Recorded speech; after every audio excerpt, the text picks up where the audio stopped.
నమస్తే, నేను మీ ఈశ్వర్. E6 న్యూస్కి స్వాగతం. వార్తల్లోని ముఖ్య అంశాలు. తెలంగాణ మంత్రివర్గ విస్తరణ ఎప్పుడు? ముఖ్యమంత్రిగా రేవంత్ పగ్గాలు చేపట్టి మరికొద్ది రోజుల్లో ఏడాది పూర్తవుతుంది. బాధ్యతల స్వీకరణ సమయం నుంచి ఖాళీగా ఉన్న మంత్రి పదవులపై భర్తీ పైన పలుమార్లు చర్చలు జరిగాయి.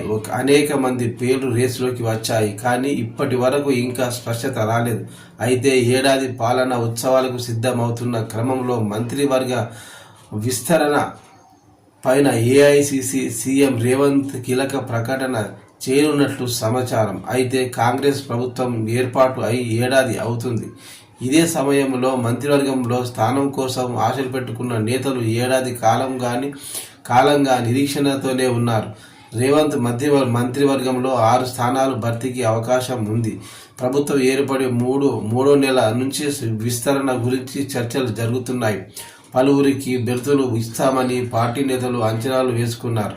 కానీ ఇప్పటి వరకు విస్తరణ జరగలేదు. ప్రస్తుతం తెలంగాణలో క్యాబినెట్లో 6 స్థానాలు ఖాళీగా ఉన్నాయి. లోక్సభ ఎన్నికల తర్వాత మంత్రివర్గ విస్తరణ ఉంటుందని చాలామంది నేతలు భావించారు. కానీ పార్లమెంటు ఎన్నికలు పూర్తి అయి 6 నెలలు గడిచినా ఇంకా ఎప్పుడు మంత్రివర్గ విస్తరణ ఉంటుందో అని ఆశామావులు నిరాశ చెందుతున్నారు. మహారాష్ట్ర, జార్ఖండ్ ఎన్నికల ప్రచారానికి వెళ్లిన సీఎం రేవంత్ రెడ్డి అక్కడి నుండి ఎన్నికల ప్రచారం ముగించుకుని వచ్చిన తర్వాతనైనా మంత్రివర్గ విస్తరణ ఉంటుందనా అని ఎదురుచూస్తున్నట్టు సమాచారం.